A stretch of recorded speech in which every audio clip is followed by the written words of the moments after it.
La última desiderata, con Sergio Béliz.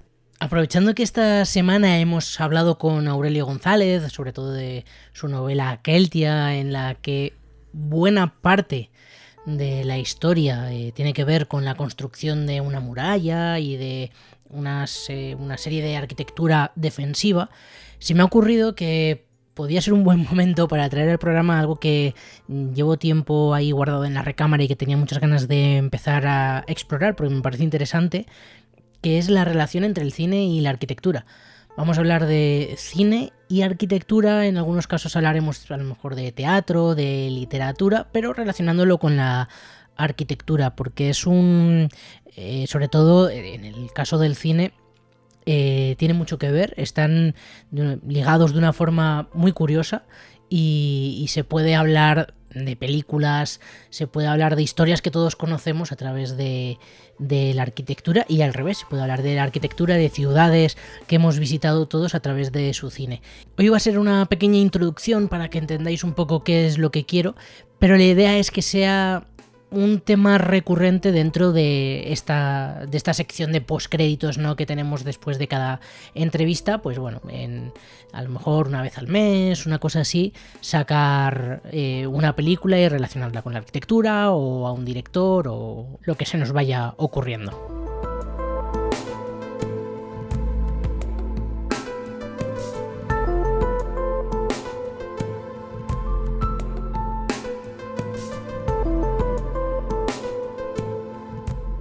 Claro, sé que a priori puede resultar un tema poco atractivo, gafapastero, pero ojo, porque a lo mejor hay a gente que le resulta más interesante de lo que en un principio piensa.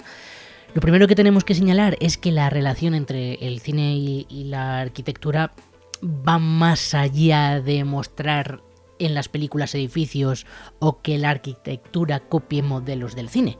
Es algo un poco más profundo. Intentaremos en sucesivas secciones ahondar más en este aspecto.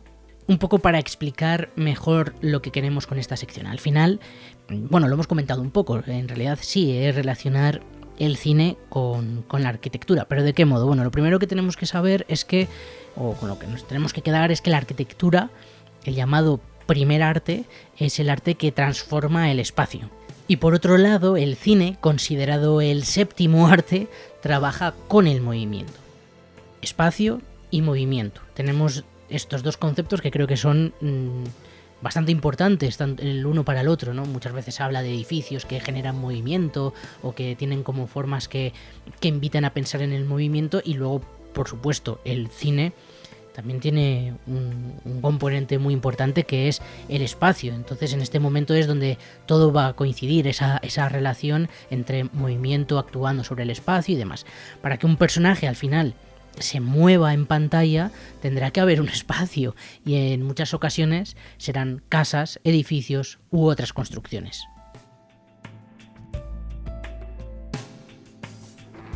Pero a nosotros sobre todo lo que nos interesa son las construcciones que trascienden un poco más, ¿no? No simplemente pues un personaje que tiene una casa y va allí a dormir y ya está, y que la casa no dice nada más. Creo que, y lo vamos a demostrar a lo largo de estas secciones, que la arquitectura aporta mucho, al final, igual que la música, igual que el vestuario, igual que lo que se nos ocurra, el maquillaje, por ejemplo, el propio acting de los actores o el guión. La arquitectura también puede aportar elementos narrativos y que muchas veces pasan desapercibidos, pero precisamente por eso, porque pasan desapercibidos, aportan mucho, porque no suelen ser tan obvios, ¿no?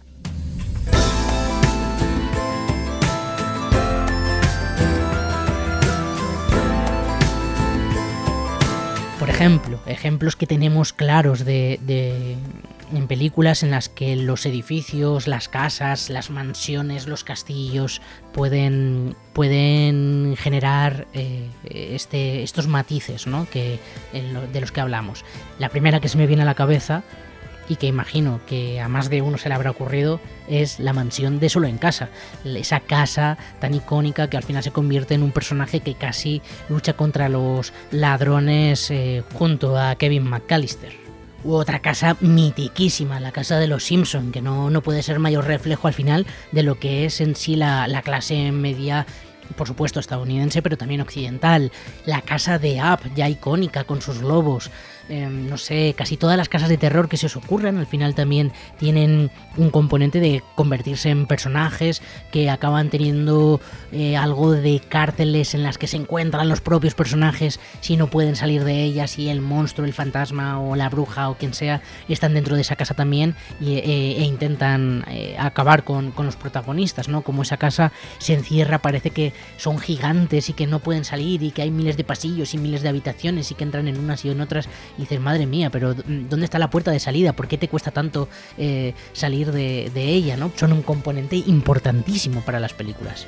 Buena parte del cine de Kubrick, con ese hotel del Resplandor, o podríamos hablar de La Naranja Mecánica, con una arquitectura con un estilo muy desequilibrado, con formas poco limpias, que son como muy angulosas a veces, muy extrañas, que parece como que en algunos casos se alejan mucho de las simetrías y al final hacen que el personaje o los personajes se vean reforzados en ese aspecto ultra violento y de estar como un saco de trompetas y totalmente desequilibrados, ¿no? Pones edificios desequilibrados junto con personajes desequilibrados y eso hace que todo lo que estamos viendo en pantalla sea mucho más inquietante. O sin irnos tan lejos, el edificio de La que se avecina y Aquí no hay quien viva, heredero del el edificio Rue del Percebe número 13, que al final también es un poco lo que somos nosotros, ¿no? Y cómo nuestros espacios, cómo nuestros edificios, nuestras viviendas nos definen como sociedad.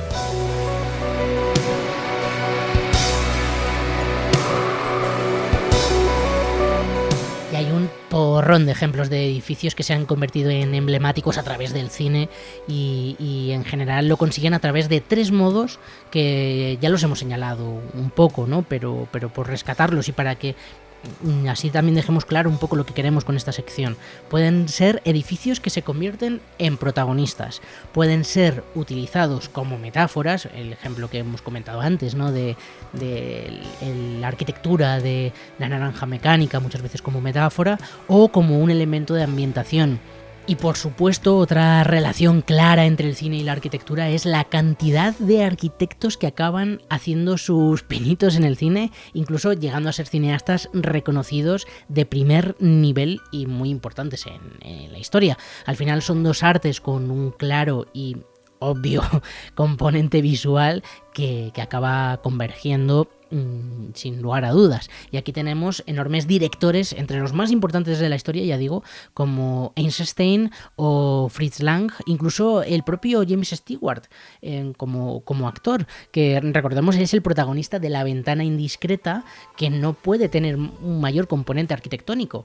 El cómo al final las comunidades de vecinos, ¿no? Cómo entre ellas al final los propios vecinos pueden relacionarse a través de las ventanas, a través de los patios interiores, a partir de estas cosas, y cómo al final se genera una vida en común. Y esto en La Ventana Indiscreta se ve muy claramente. O Fernando Colomo, ¿no? Director español también, que en su momento estudió arquitectura, aunque no llegó a trabajar demasiado como arquitecto, enseguida entró en el cine, a quien por cierto mandamos un fuerte abrazo junto con su hijo Pablo.